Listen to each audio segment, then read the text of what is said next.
at championship races. In the Beijing Olympics, she was expected to do well at 5 and 10K, and she finished 20th in 10,000 metres, failed to make the final in 5K. And then the Japanese press said, well, the London Marathon is going to be her last chance to run an Olympics.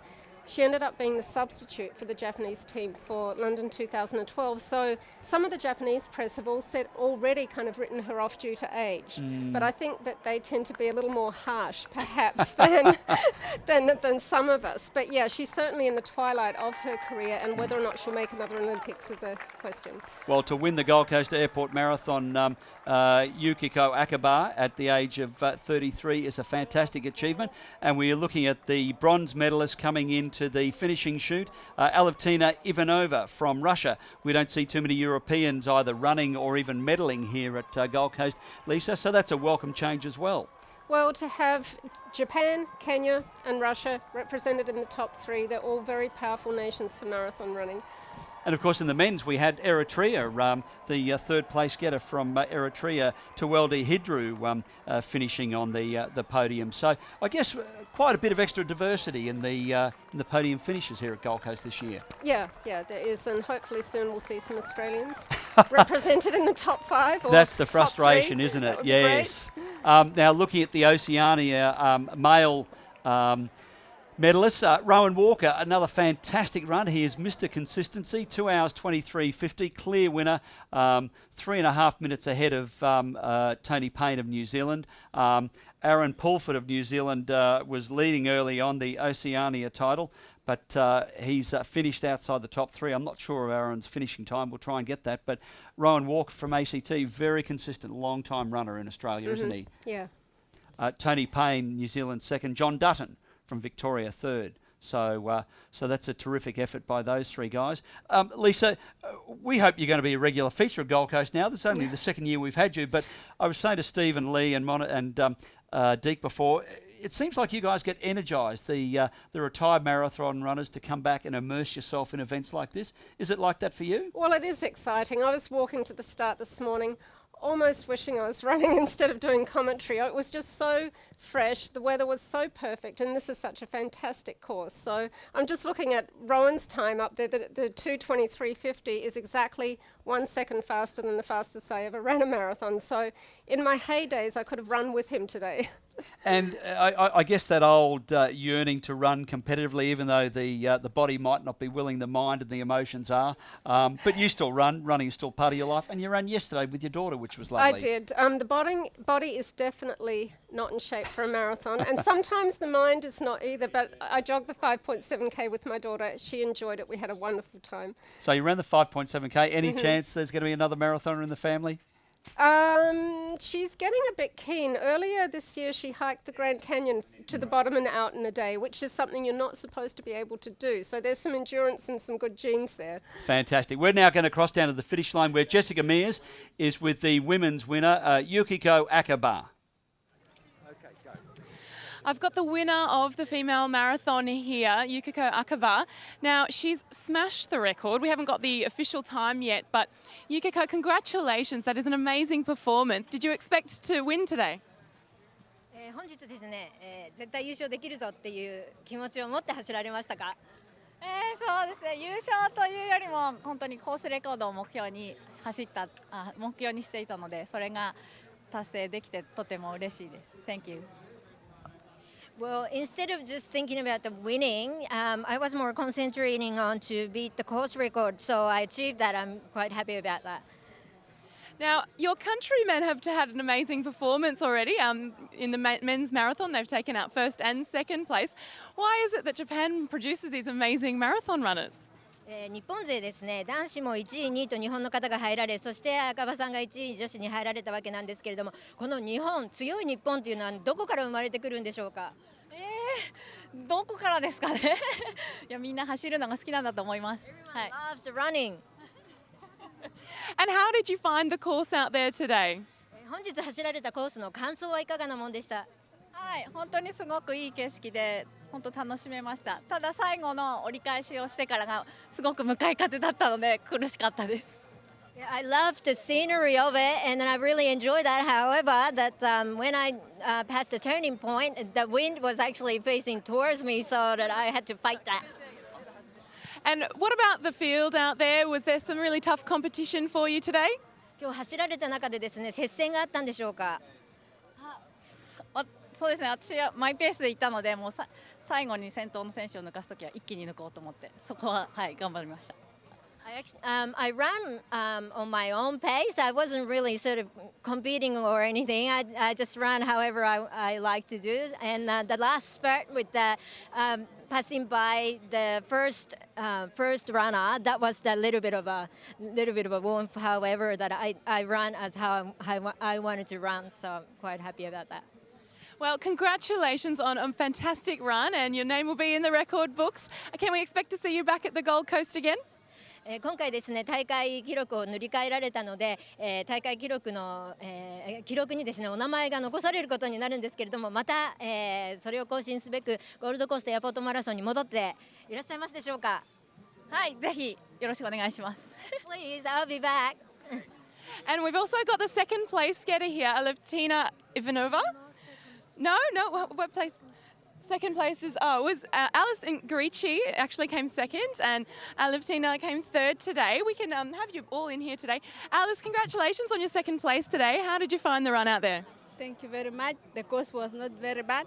The only problem was a lot of wind, and since I don't have a lot of weight, it was pushing me backwards. So I think that was the only problem. But otherwise, the course was good. Even the weather, it was nice. And were you happy with your run today? Any issues out there on the course at all? Yeah, I'm not so happy because I was thinking to run under 229, but I can see I ran 229, but it's okay. This also a good day. Please, thank you. Do you enjoy coming out to the Gold Coast for this race? Yeah, if I will be welcome next year, I'll come, and maybe that day I'll run under 229. Hope so. And what's next for you on your race calendar? For now, I don't know. For now, I cannot say anything.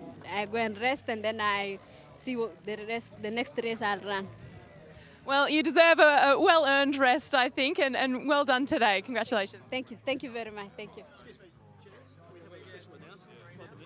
Oh, we have a special announcement. Thank you very much. The Minister here, and over to you, Jen. What's the news? Okay, we'll go back to Jessica. Fantastic news at the Gold Coast Airport Marathon today that our male winner of the marathon, Yuki Kawauchi, set an equal record for last year for 2 hours, 10 minutes and 1 second.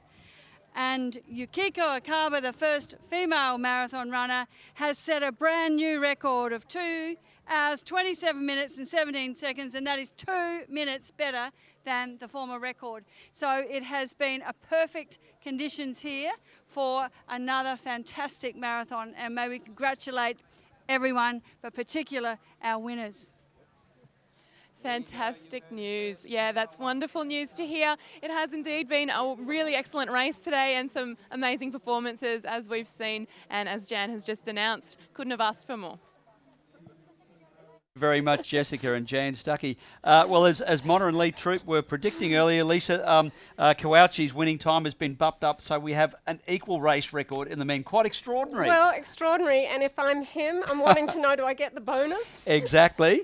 That might be a question for Cameron Hart, CEO of Gold Coast Events. We might put him in the hot seat a little bit later on. It is a bit of a tricky one. To think that a race of 42.2 kilometres is determined by seconds, hundredths of seconds. Come down to the second, yeah. Quite extraordinary. Yeah. But an equal race record, so I guess that qualifies for a race record. Certainly, there's race record smashed by the women. So Yukiko Akaba, a good 2:27.17, I think it was. Now, we were talking before, Lisa, about looking for the men's time and running sub 2:10 to attract the quality, a greater quality of men. You know, we're in 2:27 territory for the women. This is going to mean a better calibre of female athlete that we'll get here for Gold Coast, won't it? I think that's a quantum leap in the women's event, and I think that when future years they'll see that that's the time, 2:27, and women wanting to run fast times will come here. They won't be questioning, what is it about this race? It's a flat, fast course, but no one's running fast here. Now they'll know that you can. It was interesting that Alice Carici mentioned that there was some headwind in the last half. Well, that's probably the price she paid a bit for going out hard early and then not being able to power into that wind as well as Yukiko could. But they've just proven you can run 2:27 here, and I think it's going to get faster and faster. I don't think it'll be too long before there's a 2:24. Yep. Yeah. So, and that is sort of pure world-class stuff, isn't it? That will be. I sort of think of this course very similar to London's course. It's flat, it's fast. London can be windy. Yep. Someone like Yukiko has run 2:24 3 times in London. She did it in 2010, 11 and 12, consistently 2:24.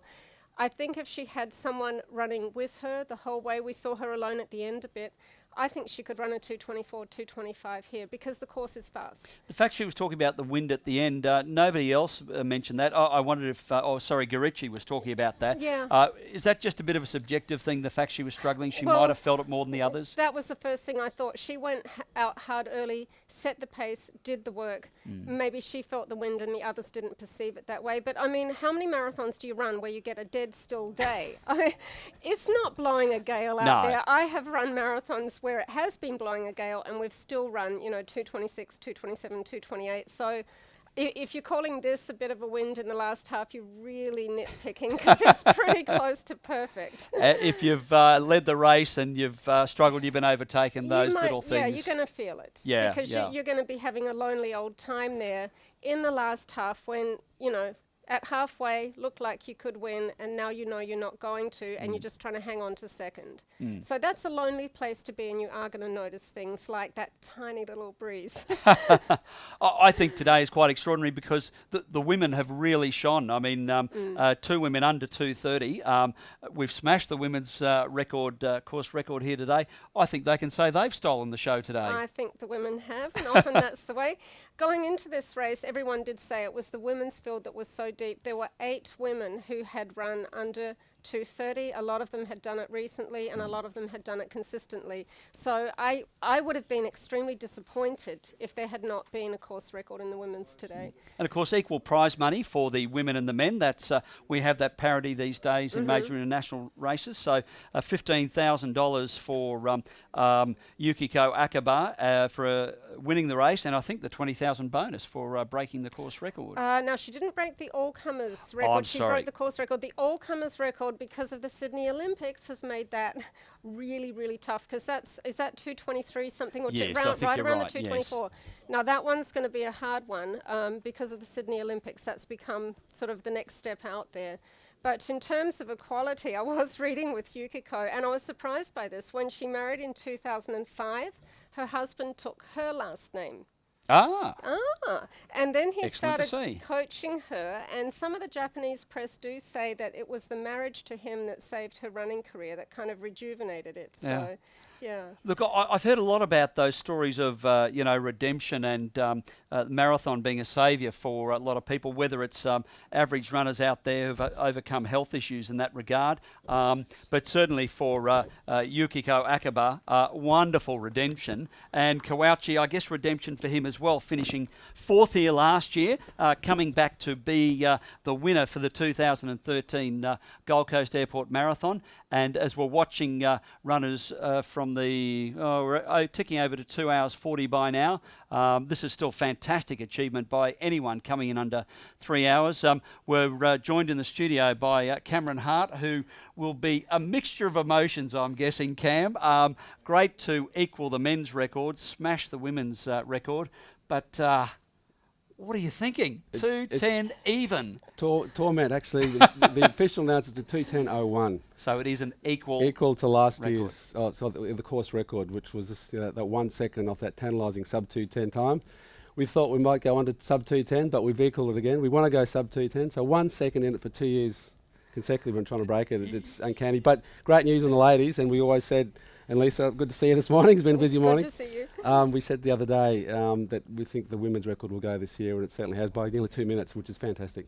That's an extraordinary race by Akaba, and particularly given I thought, she was trailing, but Lisa made the point it's probably really more a strategic run by her. Judged and run it perfectly, run down Garucci, about somewhere between 30 and 35 kilometres. Actually, no, it was before 30k. We saw her leading at that point. So terrific run by her. Yeah, absolutely. And not dissimilar from Kawauchi in the men's, when he overtook Gabri in the last turn around near Runaway Bay. So the Japanese sort of holding back and coming home strong. But yeah, great to see the women running so well and good for the women's running around the world. It feels like it's got that heyday of Japanese presence at the Gold Coast of the 1980s and 90s, where they dominated 1-2 of the men, 1 in the women. From a race organiser point of view, you might be hoping this gives you fresh interest in the Japanese market, where they just have a massive following and running. Yeah, very much. I mean, men's winning, women winning both races is great for us. Yeah, Japan's our key international market, and we've had as many as 1,800 runners come out there in past years. We're down a little bit this year, but Japan is recovering from some economic and natural disasters. But we feel, the elite community around the world is going to look at this event, but particularly in Japan, where the time zone is very similar. For athletes, it's favourable because they can travel easier without going through jet lag. So, fantastic all around. Now, Lisa, we're just looking at the Oceania Marathon female winners. A victory. So we've had Japan in the men's and women's. New Zealand, Alexandra Williams, 2:41.30, has won the Oceania Female Championships. A 1-2 for New Zealand. Sally Gibbs, at the age of 50. Well, my eyes popped open. Isn't that extraordinary? Sally Gibbs, age 50. I'm 53, 2:42.59. Amazing. That is, does it make you jealous? Well, no, I was looking at, seriously, my eyes went like that, and I wasn't looking at first. I was looking at, not to disrespect first, but to see that time, 50 I don't know years much old. about Sally. And she only started running, I think, 5 years ago. So wow, doesn't that so give I hope? sit here and I think, what's my excuse? Hang on, dear. might we see the announcement of a comeback by Lisa on Deakin? That is fantastic. Really, really inspiring. It's a big commitment to be running seriously fast times at this age. And Anita Keem, the first Aussie home from New South Wales, finishing third in the Oceania Championships, 2:45.39. Cam, this is the time we're on air only for another 6 minutes, where you get a chance to reflect on what's been this year and the fact that we've come so close to a men's race record in sub 2:10 this year. You must be really feeling a little bit sorry for it. Look, funnily enough, I want to write that big bonus check. I'm a race director who actually wants to give away money. And we've been trying to do it for a few years. But the positive out of that is equal the course record. It's the fastest ever time by a Japanese here on the Gold Coast. So Kawauchi won Sydney Marathon last year. Now he's won Gold Coast. Akuko winning the women's marathon. As I said, for the elite Japanese now looking at the Gold Coast, we're going to get a lot more coming down. We've got quite a few of the factory team runners here at the event this year, so that's fantastic. And there's a bit of a resurgence in the Japanese elite market, and Kawauchi said earlier in the week that he wants to take Japanese back to be competitors on the world circuit, and he's the one doing it. So the World Championships coming up next month is going to be fantastic for him. But look, it's great. You take the elites out of the equation. We've had 27,500 athletes have a wonderful experience this weekend, whether they're walking or running. Spectators along the course. The feedback that I've had from so many runners is that the Gold Coast residents come out in droves to support them out on the course, and the athletes are really appreciating that. So it's been many highs, a little bit of frustration at the end, but once again we've had the fastest time ever run the Gold Coast. It's happened to be equal, so it's really good. It's positive. So many positives. I guess you've ridden a roller coaster today in that regard, and a few new challenges this year with the course, because with the Commonwealth Games coming up in 2018, some infrastructure work is going on. Has that made it a little more difficult from a logistical and technical perspective? A little, but our focus has always been about the athletes, making sure that the course wasn't impacted by the build, and it hasn't been. So we're always focusing to make sure that the runners, walkers, their competitors have access to the Gold Coast Marathon course that has a high reputation, and we achieve that. Some of the peripheral area for some of the elite zones, the corporate zones, the team groups has been impacted. But having said that, there's so many smiling faces walking around the precinct, and as a race director, I couldn't ask for any more. We've made people happy, and hopefully a lot of them will come back next year. Well, Lisa's smiling because we think the women have stolen the show this time around. And rightly so. And I know you've deliberately involved Lisa last year and this year as the best Australian women's marathoner. I think we want to see you back again, Lisa. I love coming here. You like to be part of it? Well, it's not hard to get me here when it's 119 degrees Fahrenheit, 49 degrees Celsius in Phoenix, Arizona at this time of year. I'll jump on a plane and fly to the Gold Coast anytime. And you tell me at lunch yesterday you don't have to deal with the rattlesnakes on the Gold Coast that you do in your backyard in Phoenix. That's right. To go for a run here and not have to be looking so carefully where I put my feet, which is a problem when I run on trails in Arizona, and I've knocked off a few rattlers in my time, but I feel like this is serious, folks. This is not a joke. No, this is what Lisa has to contend with. I knock off an average of 6 rattlers a year, and we won't go into how I do it, but to be able to go out here and just go for a run and perfect weather, just run free on lovely flat streets without a camber, it's fantastic. Cam, lots of stories of inspiration, people devoting themselves, running, average runners. I spoke to a fellow on Friday and he was honouring his daughter. I don't know what age she died of heart disease. She had a twin surviving her, and he said, I'm running here. I'm an average runner. I'm running because I can and she couldn't. Yeah. That's the heart and soul of Gold Coast Airport Marathon, isn't it? There are many stories very similar to that, and people are running more for a cause. Fundraising around our event, we're really taking leaps and bounds in recent years. We anticipate something over $500,000 would have been raised for people participating in the event. So there's so many great stories, and it's motivating people to give to those charities through people taking the time to train and then run 42 kilometres or 21 kilometres or whatever it may have been, to do it in memory of someone or support someone, no matter what the hardship they've been through. So it's a big part of the event, and it's great that we can provide that opportunity for people to do that. I think for a lot of people that helps them justify what shouldn't be seen, but is maybe a little bit of a selfish pursuit when they have to invest so much time, the fact that they can make it worthwhile. And I think it helps motivate a lot of people too, doesn't it, Lee? So the fact if they say, well, I'm going to do this for charity and I can't pull out if I make that commitment. That's right. And I mean, you do have to be somewhat, I don't know what the right word is, selfish, self-centered. If you're going to train for a marathon, you've got to do the work. So sometimes you've got to say no to other things to make sure you get the work in. But if you're also raising money for a charity, then I think you can take that selfish, self-centered word out, and it makes it even more than what your own goals are. And the fact that it shines a light on a lot of charities and causes, like Scott Sullivan, with motor neuron disease. His wife, I think, was running today. And Chloe Maxwell is probably still out there, Matt Rogers' wife. Many people highlighting causes which probably struggle to get publicity amongst the other better-known ones out there, or the ones that get a lot of the funding. So, Cam, your thoughts as we wrap up in the last minute or two. A great day, a great event. How do you keep motivating your team and yourself to do it bigger and better every year? Well, people often ask that because it's the same event, and we've been rolling it out for 12 years now under our management team. But we always try to do something new each year. So a few years back when we introduced the live 5K splits, we're the only race in Australia doing it. The Webcast is something pretty unique to Australia. This year we've secured the IAAF bronze label for the first time. So our challenge as a team is, okay, how do we now leapfrog to a silver and perhaps a gold shortly? And we're doing that through attracting some of the calibre of athletes, which is backed up by the technical delivery of the event and services such as the Webcast, etc. So our next challenge as a team is to motivate us, is to improve on what we're doing and start knocking off those IAAF labels to prove that, it's a race down here in Australia, but there's no reason we really can't have that stamp to prove that we are world class, because people tell us that we are. We just need to go through, tick a few of the boxes, particularly around some of the logistics, the IAAF requirements that we just need to tick the boxes on, and we'll have the gold label within a year or two, I think. Okay, so that is, I know you're aspiring to silver for next year, but you think you can fulfil that very much much more so. Stringent criteria? Yep, we're not far away from that with this year. We have the calibre of athletes this year to qualify for gold. We just need to look at some of the other boxes around our quality control on anti-doping practices and work with ASADA to do a bit more drug testing.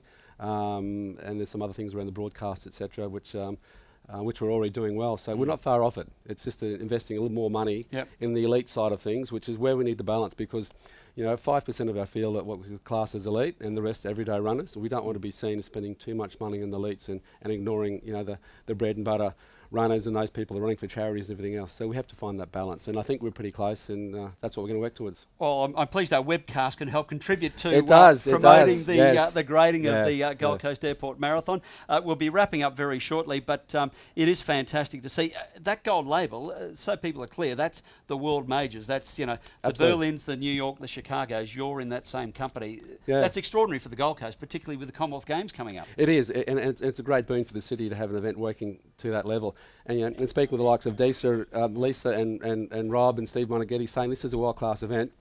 It is as far as delivery, but we just need to go through a few more elements to get the IAAF to believe that we are and get that label. And that will help us attract elites and more sponsors, more prize money, and better for everyone. And a quiet conversation when we go off air with Lisa. So she ran 5.7 this year. Can you nudge her up to 10K or half marathon next year? Is that in your thinking? We have a lot to talk about, Lisa, over the next 12 months. So I would love to. Hey, my daughter's already talking half marathon next year, and I'm saying, hey, wait a minute, what about me? She's like, no, I'm doing the half marathon next year. So I've just found my incentive here. I've got Lisa's daughter here, and Lisa will come with us. Well, your social media guys posted a lovely photo of Lisa and her daughter Emma before, so that was fantastic to see. But that is the essence of the race as well, the fact that families combine together to, whether it's step up the event that they do or do it for the first time. It's probably not unique, Lisa, around the world, but gee, they do it well here. Well, I just think encouraging kids to get out and run instead of sitting home on social media and click, click, click. I mean, they have very fit fingers these days.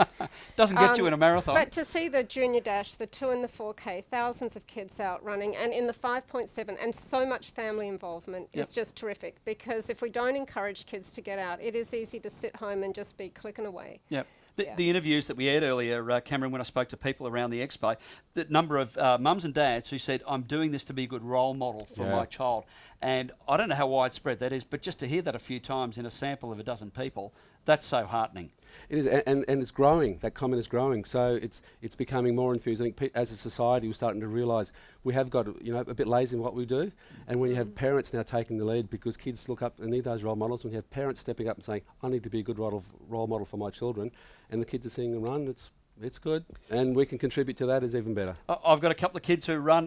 They're hankering to get down here next year, so you could have a few more Eckersleys running out there, and we'll boost the numbers out there. Wonderful. So, look, it's fantastic. I feel the frustration for you that it didn't quite go under 210, but that gives the media something to write about and your team to strive for something for next year. We had a hectic struggle with the technical delegates. We had race officials and the timers look at electronic time and manual timing, and so we are an IAAF event now, and the rules are applied, and unfortunately it was an equal time. Just quickly explain that. So 210 is what we were seeing earlier. It gets calibrated. Lee and the 210 that we saw was pretty much the clock on top of the finish line, which is 100% accurate. So as far as requirements, so we need manual timekeepers to actually do it as under regulations, and then we checked that against the electronic timing as well, and it was all it was 2:10.075 around about, and the regulations are you always round it up to the highest. No, it was closer to 1 than 0, and unfortunately that's the way we had to go. But it's still a good story and a great record. Yeah, and as much as you would have liked to have tweaked the numbers, the credibility of the race is all important, and it is. Would have been tempting. Yeah, and particularly playing in that IAAF space now. We've always done things by the book, and now we're under that stringent observance to make sure we do. So just clarify for us, what does that mean in terms of the prize money for Kouauchi? He obviously gets his $15,000. Is there any other bonus? There's no bonus with that. I mean, the bonus was always to break the course record, and it equaled, and it's clearly stipulated, had to go below 2:10.01, and unfortunately he didn't. But elite runners of the world, you heard Cameron Hart say before, he wants to give money away for a new course record next year. So send me an email, come on down, break the course record. Yeah, that was an expensive 1 second. Yes. $5,000. Quite extraordinary, second, isn't it? To think 42.2 kilometres, it comes down to hundredths of seconds. Well, 2 years ago, Nicholas Manns, it cost him 20 grand. So it's very expensive 1 second, yeah. But to me, it's almost adding to the legend and the fable of Gold Coast. It adds the rich layers to, we know it'll go eventually. Yeah. And we'll look back and say, why did we make such a fuss about it? Yeah, and the thing is, everyone has always said this is a fast course, and unfortunately we haven't been able to get on the men's, but the women today proved if you come here well prepared, it is a fast course and do it right. And just on the day, for whatever reason, the men just couldn't get it down another couple of minutes or seconds, but the women have proven, yep, come here well prepared and you can run fast, and that's my invitation to the world's elite. Send me an email, talk to us, and we can work out a way to come down and run in Australia. Well, of course, still thousands of runners, marathoners, half marathoners still out on the course, and they're the heart and soul of this, so we'll go out and watch them with interest. That is the end of the webcast for 2013. Thank you very much, Cameron Hart. Congratulations to you and your team, formally, for a fantastic and successful event. Yeah, on behalf of the team, we're really pleased with the result that we've had, and we love what we do, and I just want to thank all my team. All our sponsors and stakeholders who make this event possible. It's not a solo job. I'm just a person. The face of it sometimes gets all the credit, but the team behind me, the guys are really out there delivering it. And without the sponsors and all the runners, it wouldn't be an event. Thank you very much. Lisa, thank you for your time. Thank You you. might be our lucky charm, so maybe we need to get you in the seat for the men's race next year. Yeah, I didn't hear it, and I'm sad that they didn't get that record, but I loved the drama of it all. I really did. Isn't it? And there's more drama unfolding Yeah. out there on the course with many, many runners who are trying to climb their own Mount Everest to maybe just finish the marathon. Many will be shooting 4 goals. We've ticked over 3 hours, so I guess the sub 4 hour runners have got their own demons they're battling out there. So that is the end of the webcast for 2013. You can catch the replay from next week if you really want to get more Gold Coast Marathon fix. But thank you, Cam. Thank you, Lisa. That is it from the studio for 2013. Another successful year. Thank you for joining us, and we'll see you in 2014.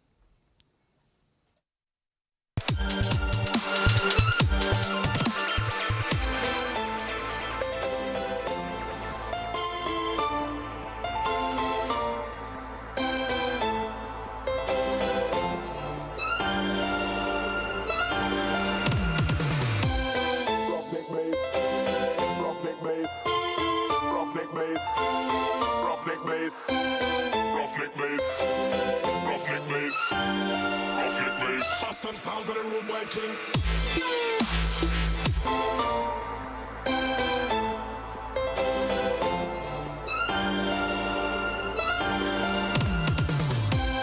Roughneck bass, roughneck bass, roughneck bass, roughneck bass, roughneck bass, roughneck bass, roughneck bass. That's them sounds of the rude boy thing.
Sounds of the rude boy thing.